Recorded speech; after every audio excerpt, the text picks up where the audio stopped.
everybody, and welcome back to the TeacherCast Educational Network. My name is Jeff Bradbury. Thank you so much for joining us today and making TeacherCast your home for professional development. This is Digital Learning Today podcast, episode number 57. I am excited to have two authors of a fantastic brand new book on to talk all about instructional coaching, a topic you know we love discussing on the show. But before we get into all the festivities that happened at FETC and the launch of this amazing book, I want to bring on my co-host, Miss Diane Manser. Diane, how are you today? What's going on, my friend? Hi, Jeff. Hi, everyone. It's great to be back on with you. I'm doing really well. I just changed semesters about a week ago, so I'm in the newness of a brand new semester teaching course content that I haven't taught for a year. That's very exciting. Have all new students, so it's like bringing that September energy into a new school year at the end of January, early February, but it's a nice way to kind of push yourself into the second half of the year. So I am doing very well. And how are you? And I'd love some updates on all the things that are happening in your life. ISTE's coming up. You're working on your book. You always have a lot of projects. ISTE's coming up. Book is coming up. We've agreed on what a title is. We've agreed on what a front and back page is. And looking forward to having everything launch right around the ISTE time. And hopefully in the next couple of weeks, we'll be having like pre-orders and stuff like that. So stick around, hit that like and subscribe button. We are looking forward to launching my first solo book. And Diane, you've also been doing some booking. Every time I look on Facebook, you're out there doing autographs and stuff like that. What's going on with you? Thank you. I like how you say that. Yes, every single time. Every time. No, thank you for asking. I've had some really neat opportunities recently to share my book as well about the emotional challenges of teaching. I was just at the Doylestown Bookshop a couple of weeks ago, and they had an author expo. So they highlighted about 10 local authors. That was a great experience. And I'm super excited. In about a week, I'm going to a local school district. I'm delivering a presentation during their Teacher Wellness Professional Development in Service. So I am so excited about that. And I'm hoping to connect and meet a lot of teachers and just hear their stories and learn more about their way to empowerment.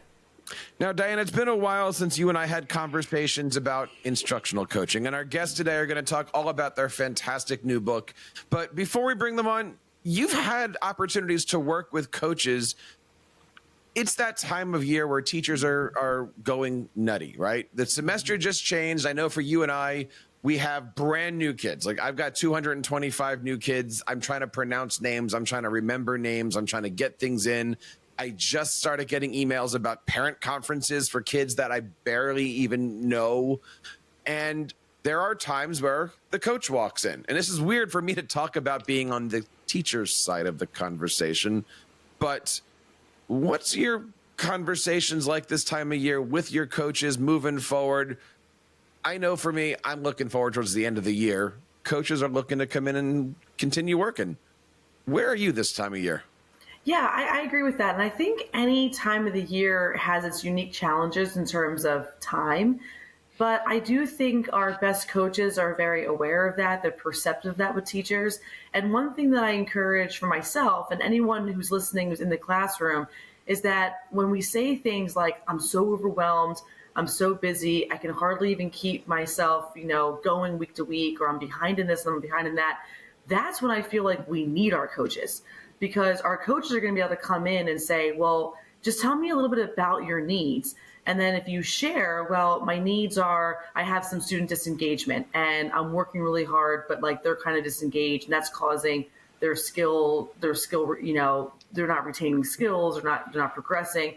The coaches come in, they help you with that. Or just recently, actually, I had a conversation with one of the coaches in my district, helping me to do a reflective exercise on one of the essential questions we were working on. And she found some readings, and then she developed this entire centers lesson that we're going to do in about a week. It'll take like 45 minutes. So we planned that together over a prep period, but I think it's going to be a very rich experience for my students. And it's also going to give me a chance that day in the classroom to kind of take a breath. Someone else takes the lead for a little bit. I get to enjoy my students in a different way, listen to them. So I always encourage teachers to say, if you're feeling overwhelmed, in my opinion, that's when we need the coach to come in and help us with why we're overwhelmed and what they can do next.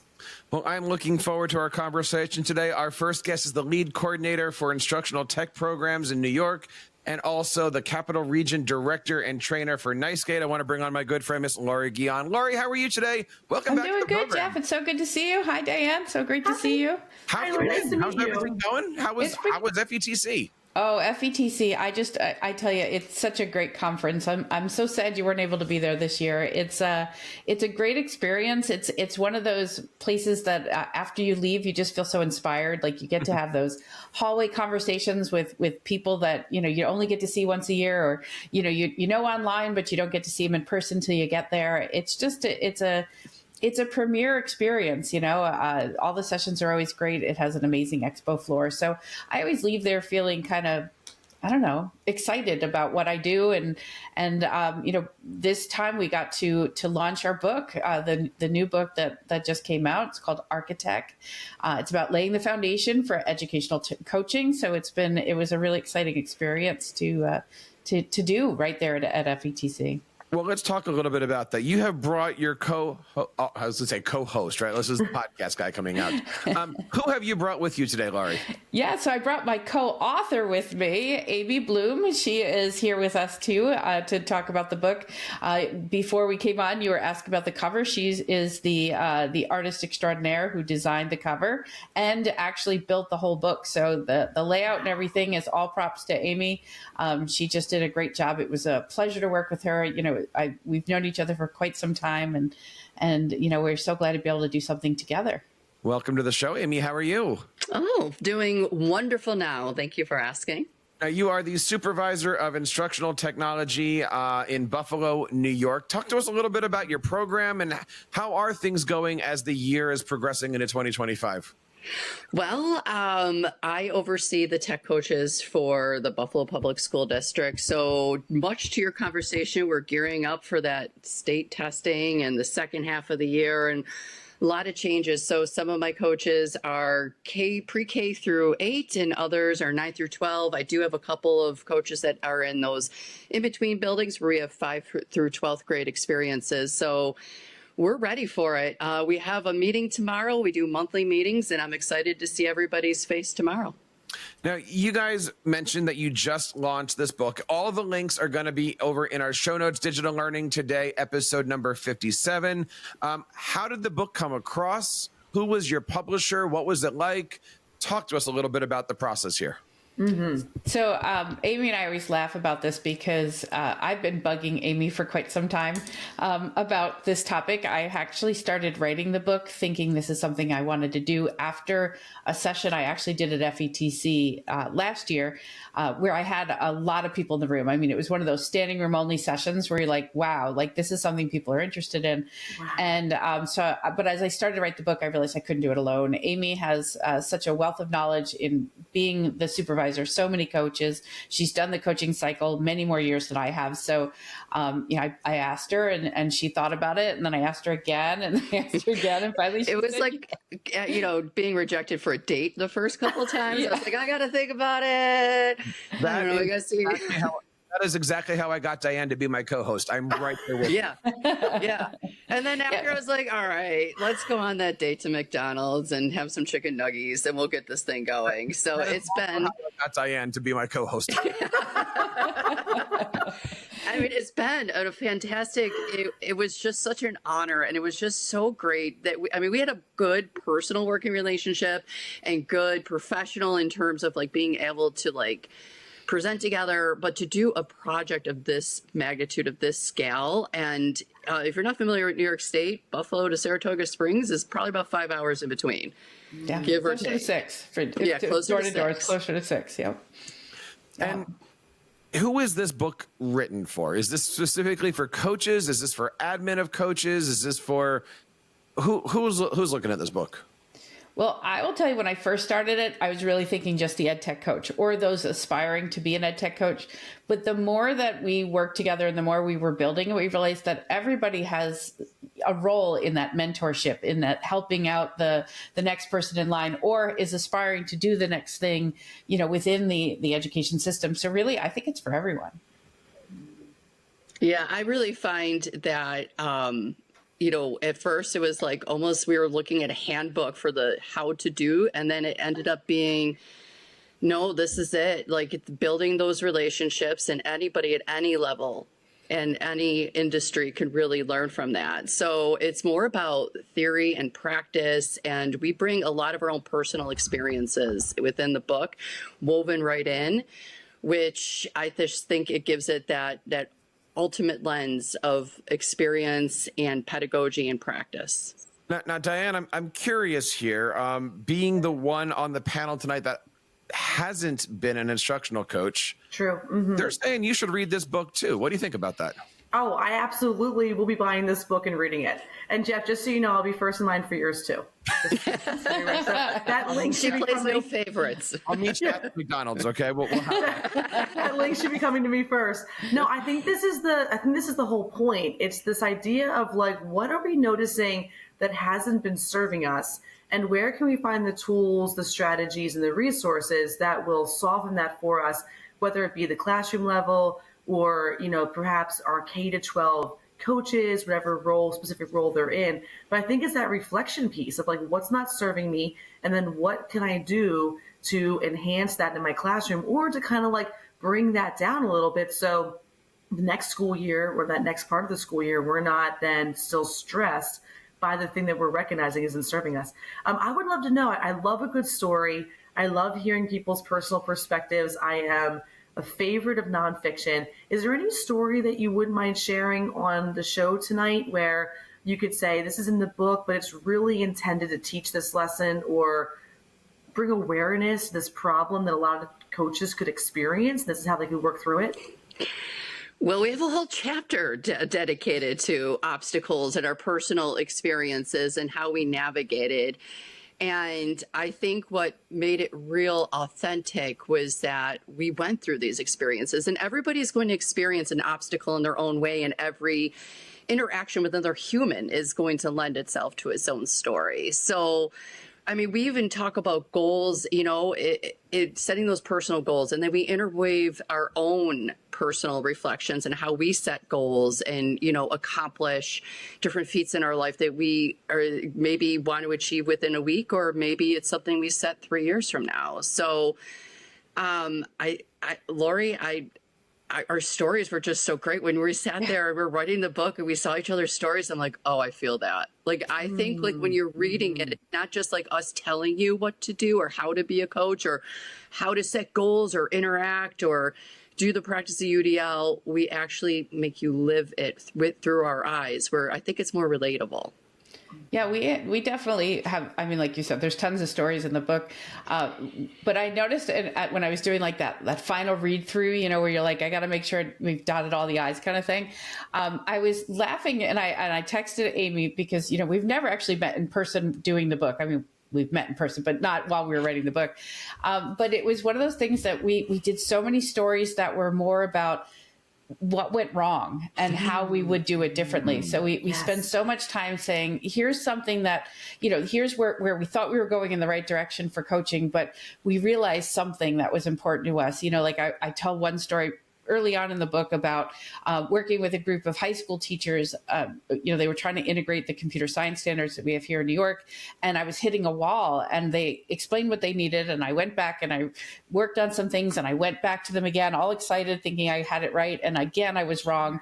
And it was one of those things that, you kind of learn from what you have to listen to. And sometimes it's not that it wasn't what I had to bring to them. It was I needed to listen to the whole thing that they needed to be able to maybe even start to approach it. They didn't need solutions. They were not looking for how-tos. They were looking more for, we want you to understand our concerns, and we want you to give us time to kind of figure out how to solve them, not solve them for us. So, we talk about that a lot in the book, where we want what we've learned to help others maybe have a smoother path, in some ways, but also to kind of think about how you're going to fill your toolkit for the things that you're going to run into, because we've talked about it in the book. I might have told that story, but Aimee had one very similar, and, we kind of bounce those ideas back and forth. So while there's a lot of content, like Aimee mentioned, universal design for learning is a big part of the book.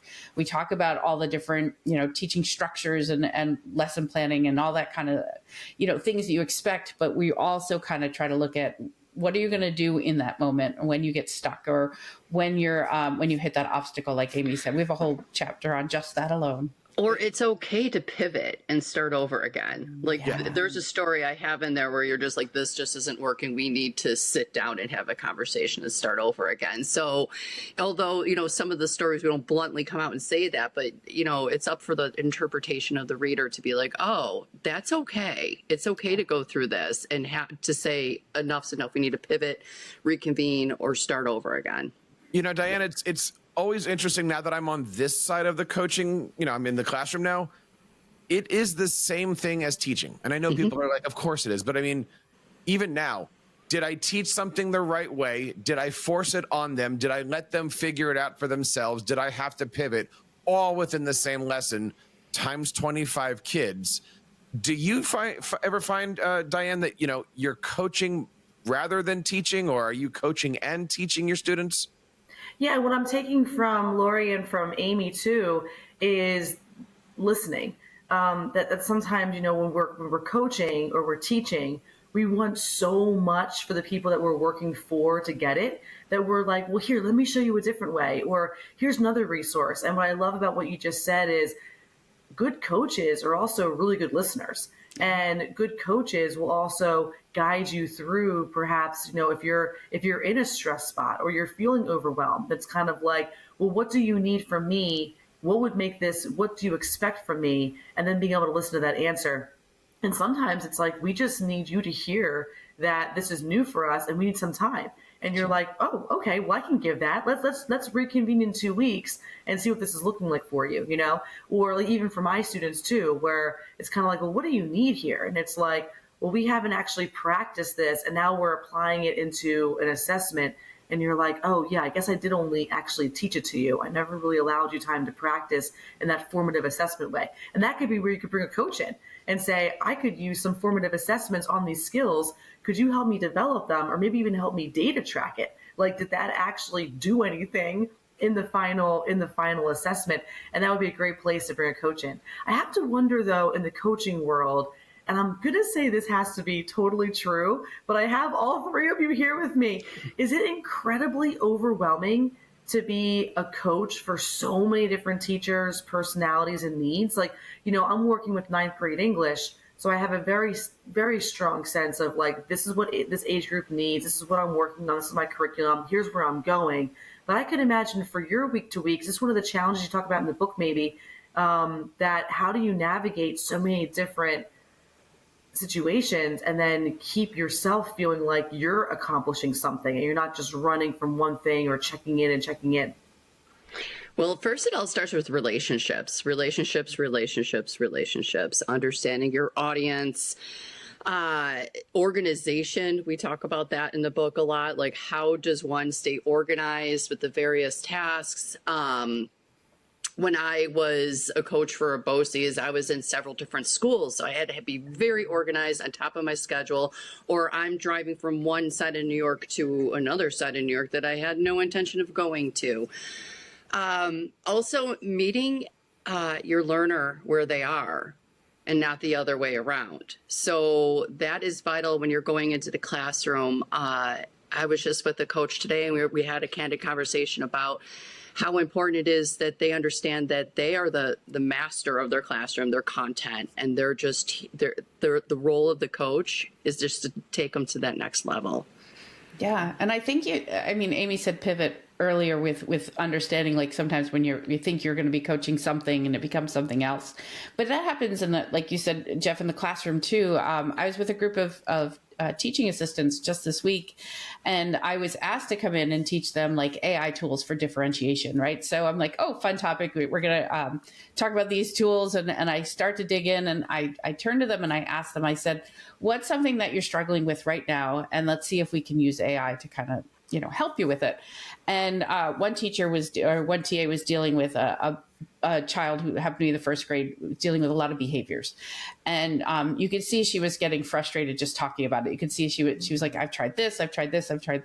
We put it into an AI generator, and it gave all the things she already had tried. And so we're like, all right, let's put AI aside. Let's have a conversation. So I think in those moments, sometimes you have to not worry about the content. And, you know, as a teacher, that's hard to do because you have content you have to get through.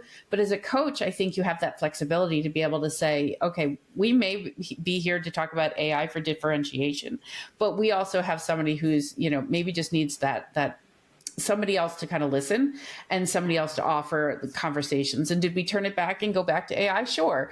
But at least we took that moment so she knew that she was heard. And I think that it doesn't get overwhelming because you know that you're helping. There's always something you can be there for that person. And I felt like when we left, she felt better. I don't know that we had great strategies for her, but at least she had a moment to kind of just take a pause and saying, I'm frustrated and I need somebody to hear me. And I think that as a coach, that can be incredibly rewarding, is that every day is different. Every challenge is different. But, you know, you teach ninth grade, every kid is different and they all have different needs. So you're always constantly adjusting as the day goes on.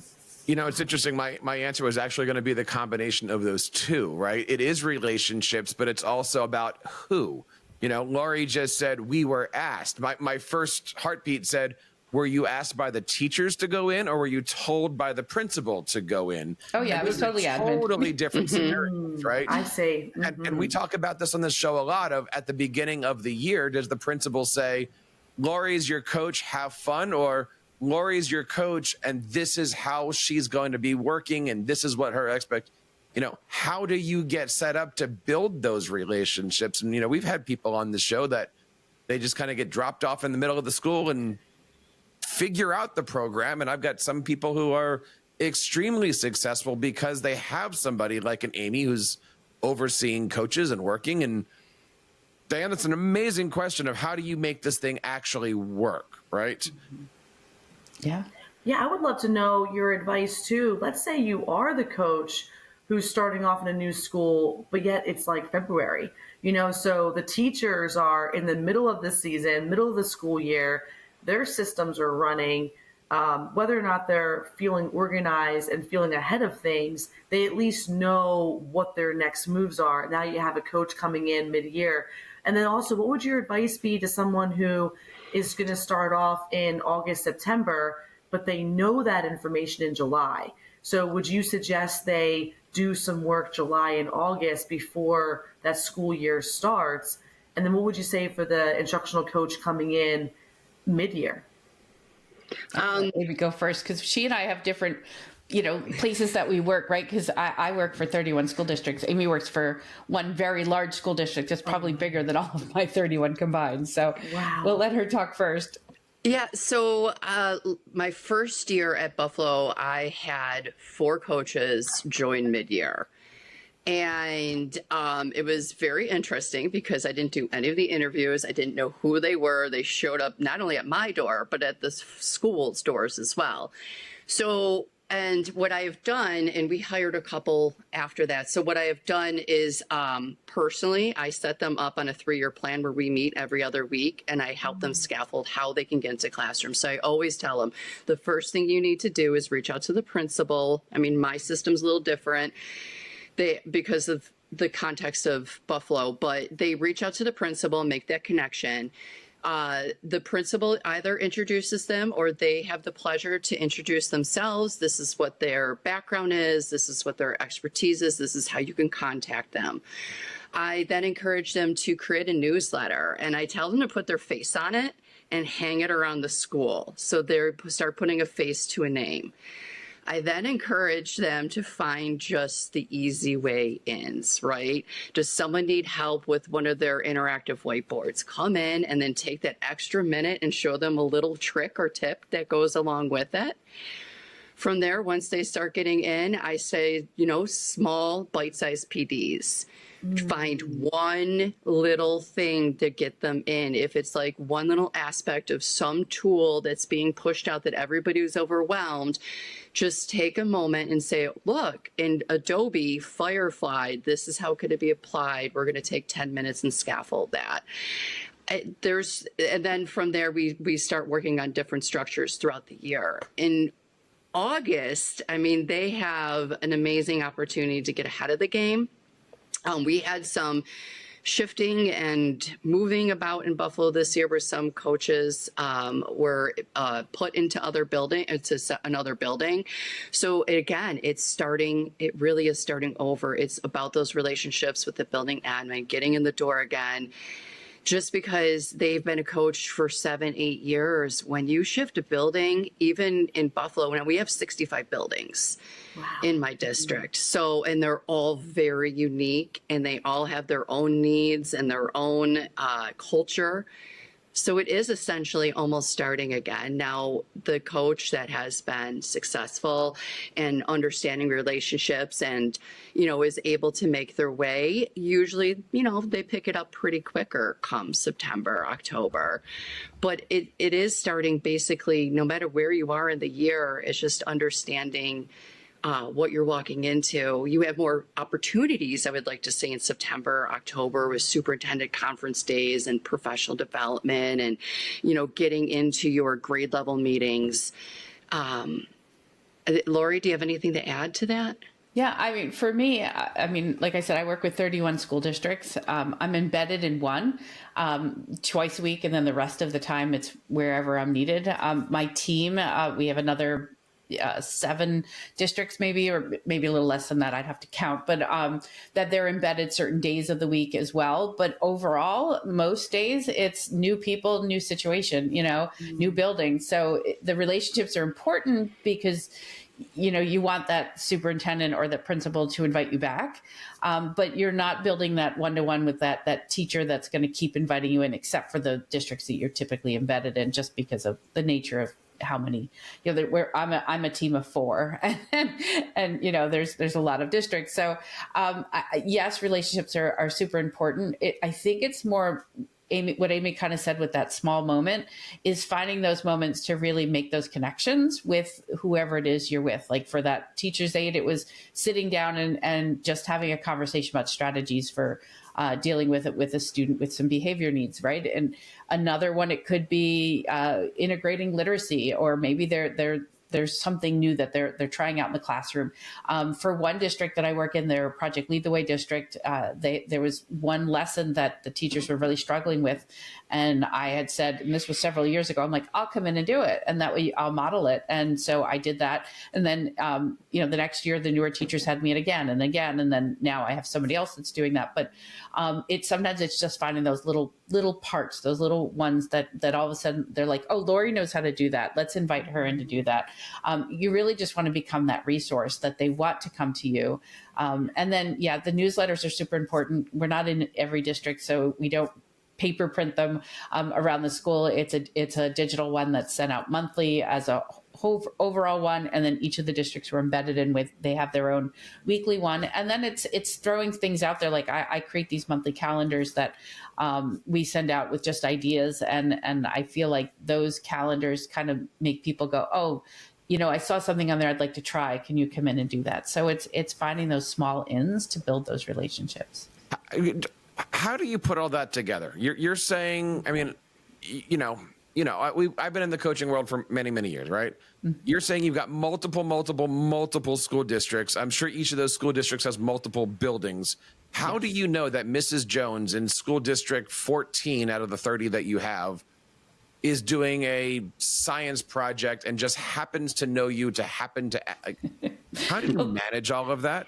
Well, you hope that the admin is sending out the newsletters to all of their staff, so they at least get something that has my name on it, and then it's inviting them into training. When I'm in the districts, I do try to walk the halls a little bit, introduce myself when I can.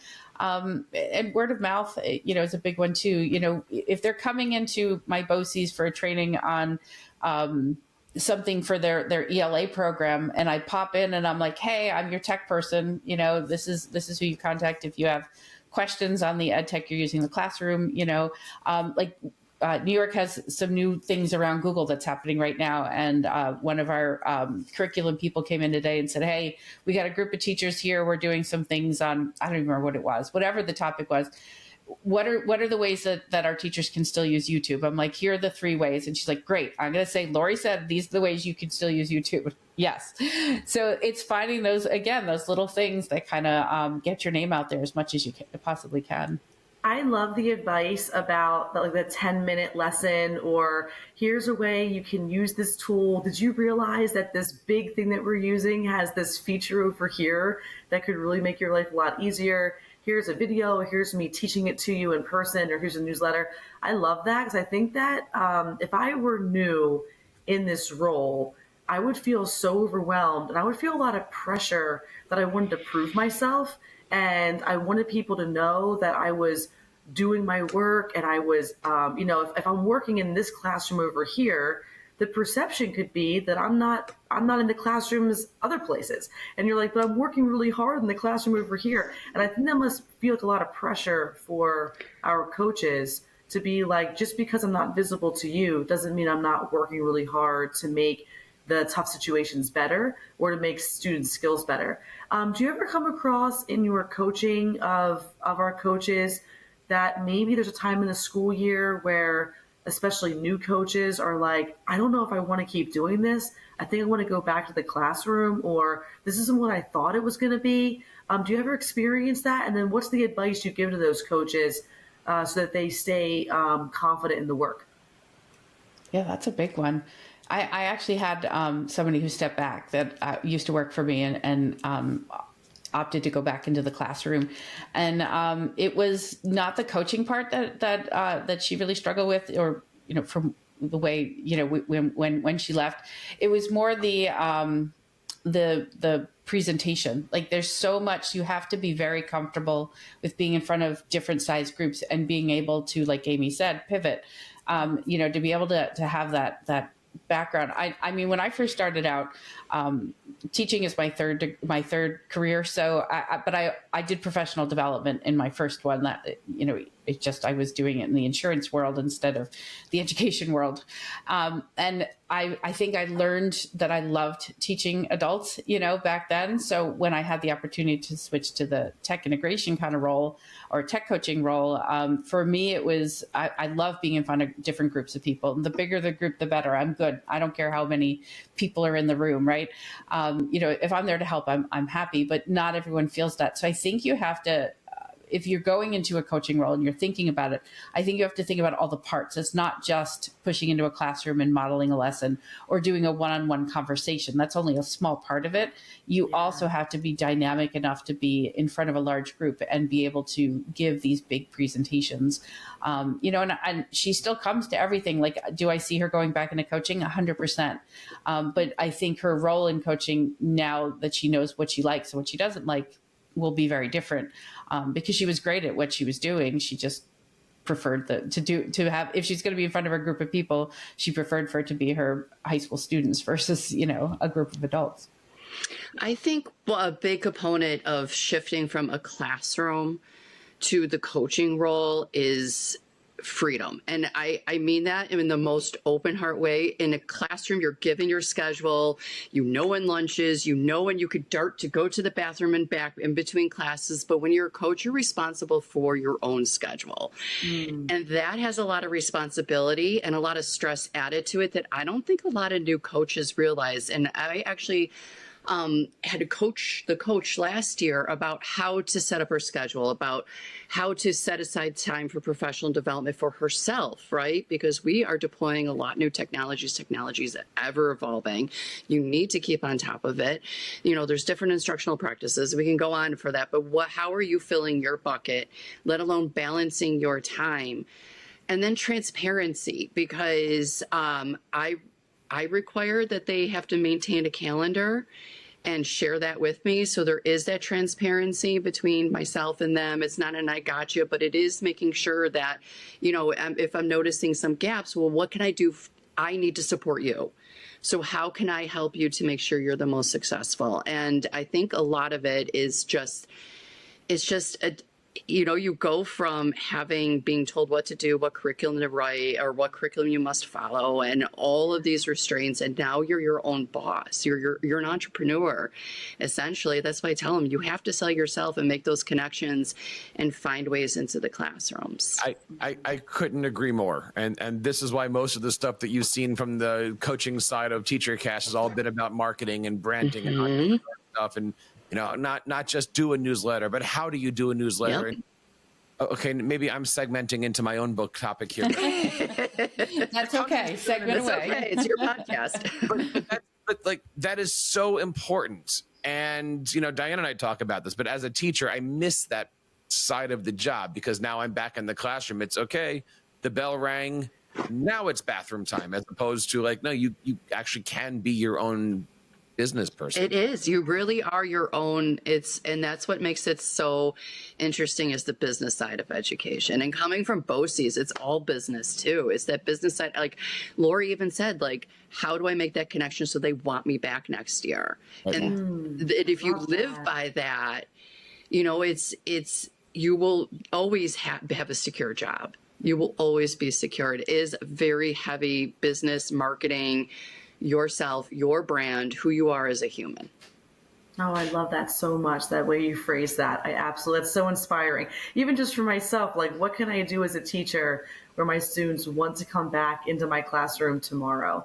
Or the next year where I may not have them, but they look back on the experience fondly. Yes. Or they see the newest ninth graders and they're like, you're so lucky to be in that classroom. Like that's I love how you phrase that. That's such a needed thing to hear at this time of the year, halfway through. I love that. What I'm so excited about with your book, and I can't wait to get my hands on it, is I appreciate how you're sharing so many of the experiences that, if I may, I think that people who are new in the work aren't expecting because they just haven't lived it yet.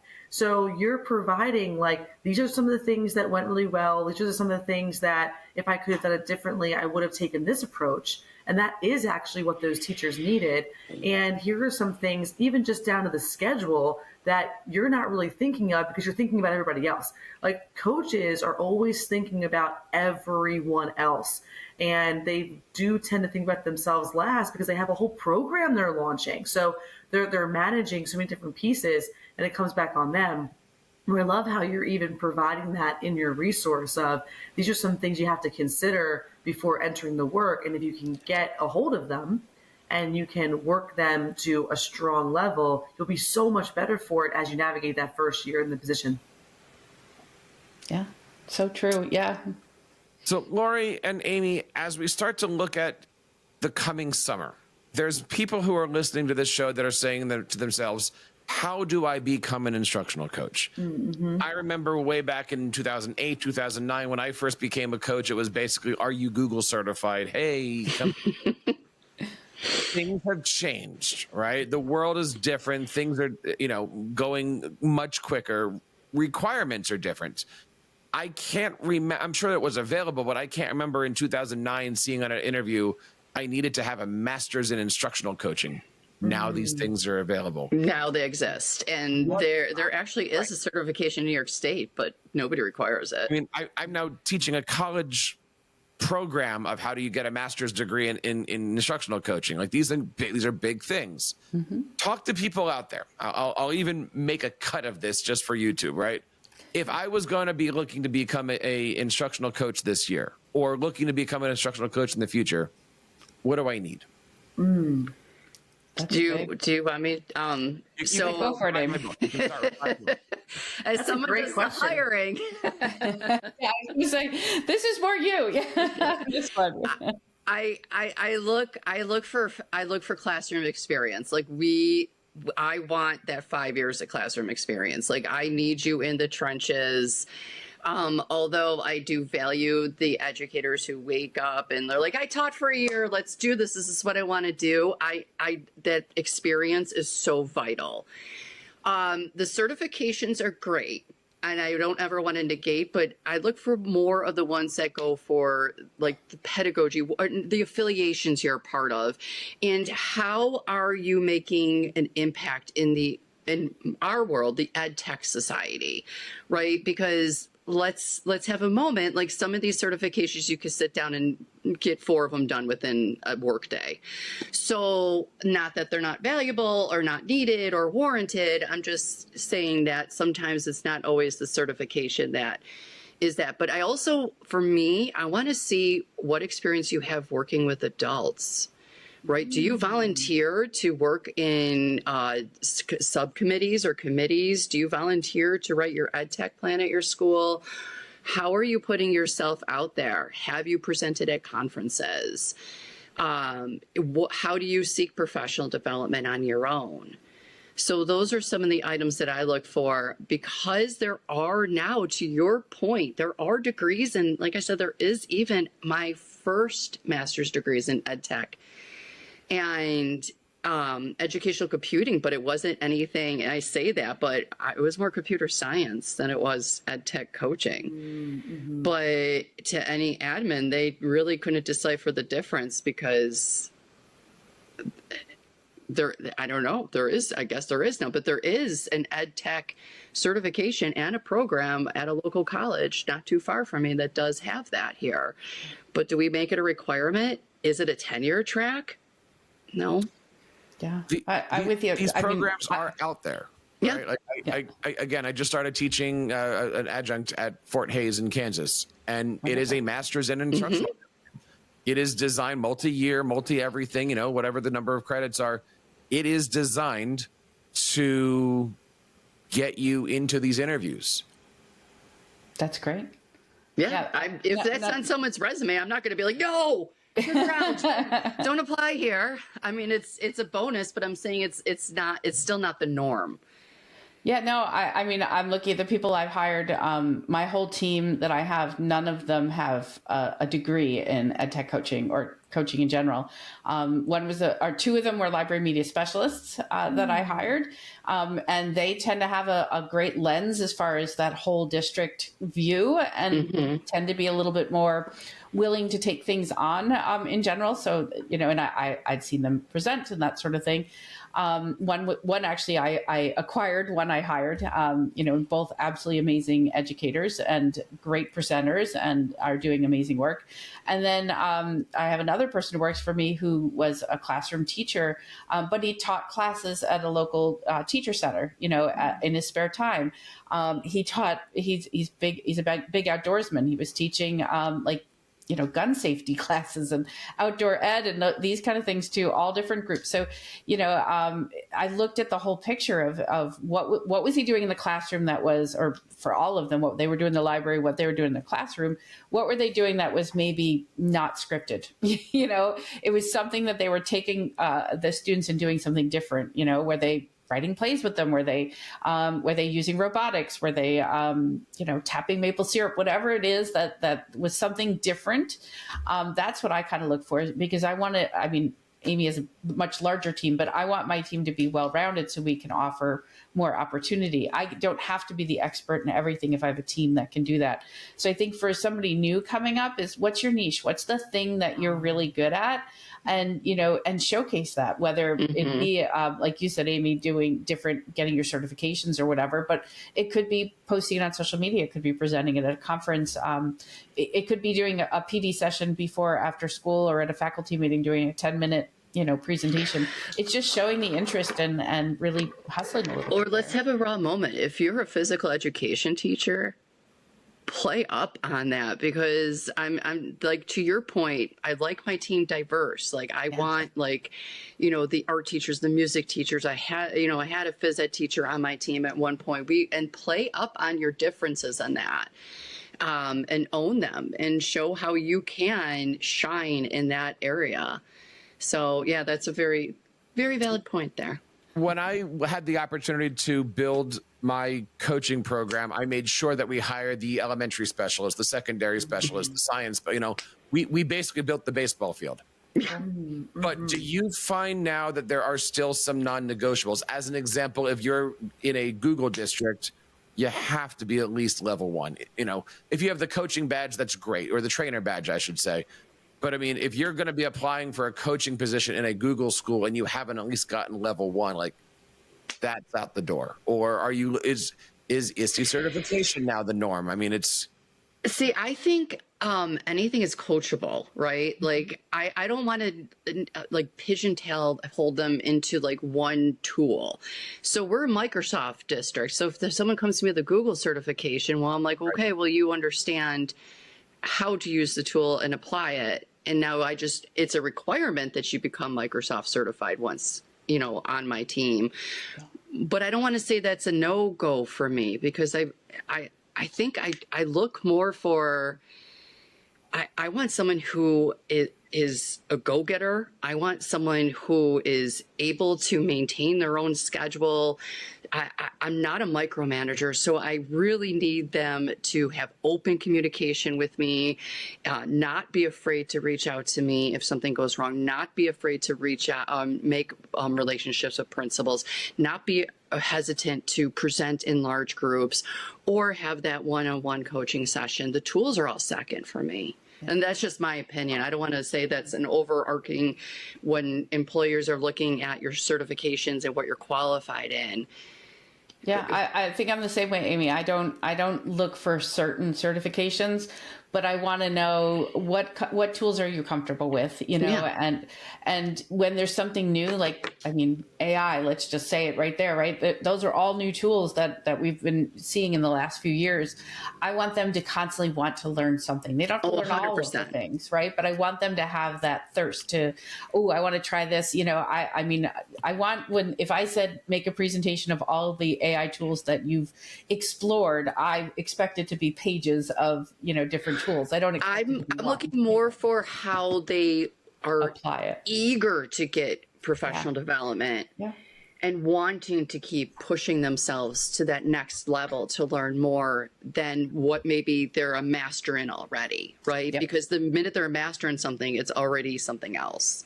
So I want to see how you keep up with your own professional development if I can't provide it for you. 100%. So Diane, that's the answer for you. If you ever find yourself waking up one day and saying, you know what, I didn't sign up for this. You can always do a career shift. Do Laurie and Aimee know that's the title of my book? I don't think they do. That'd be a really good book. Yeah, thank you. Yeah, it's full of personal journey. That thing that we all say when we're like, wait a minute, I thought this was going to be much simpler. Yeah, and then all of a sudden you're so many months or years into teaching and you're like, well, I didn't sign up for that. I didn't expect that. Yeah, that's so funny. Thanks, Jeff. Today to Aimee Bloom and Laurie Guyon, the authors of a fantastic new book. Where can we go get it? Where can we find it? And if you had to say one thing to your publisher on camera, what would it be? Oh yeah, we didn't even mention Matthew X Joseph from X Factor EDU, who is our publisher, and he's my podcast co-host, and we've presented together over the past few years as well. So I thank my entire EdTech journey over the past few years. I thank Matt for a lot of it. I wouldn't have two books out without him. That's for sure. Aimee, I see you nodding your head over there. I was going to say he's okay-ish at most. No, he's great. Yeah, yes. We thank you, Matt. You're like the big brother nobody asked for. We thank you so much. That's right. He's the master thinker. So like we were talking about all the things, he's the one that has all the things going all the time in his brain. So it's just a matter of like, which things do I want to, latch on and learn with, and, which things are, we'll just let Matt continue to do that. That's wonderful. The book is called ArchiTech, Laying the Foundation for EdTech Coaching. They are Aimee Bloom and Laurie Guyon. One last plug. Give us your website, social medias. Aimee, we'll start with you. Where do we find you? bloomintoedtech.com, and then all my socials are there. That's probably the easiest way to do that. And Laurie? Yeah, I'm Smile Learning EDU as my website, and Smile Learning on all the socials.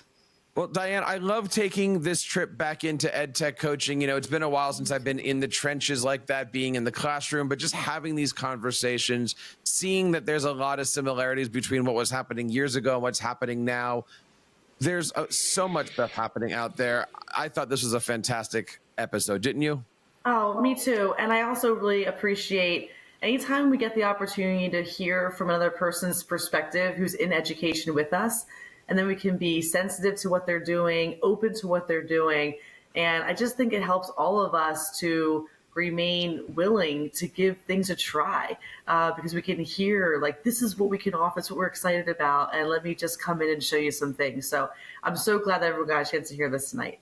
If you guys are looking for more information, head on over to teachercast.net/podcast. Again, this is Digital Learning Today, episode number 57. You can find us on Spotify, Apple Podcasts, YouTube, and wherever you guys listen to your audio and digital media. Aimee, Laurie, thank you so much for your time today. Please invite yourself back on the show in the future. Thanks so much for having us. And Diane, what do you have going on over the next few weeks? We've got a lot of great content coming out here on TeacherCast, but what is in your mirror here? Thanks. So I'll be teaching at a K-12 school. I'll be providing a presentation there. I'm also presenting virtually to the KSLA, which is the Keystone State Literacy Association. So I'll be talking to a number of undergrad students. I cannot wait for that, to try to get this message about the emotional challenges of teaching into the hands of those students who are learning to be teachers.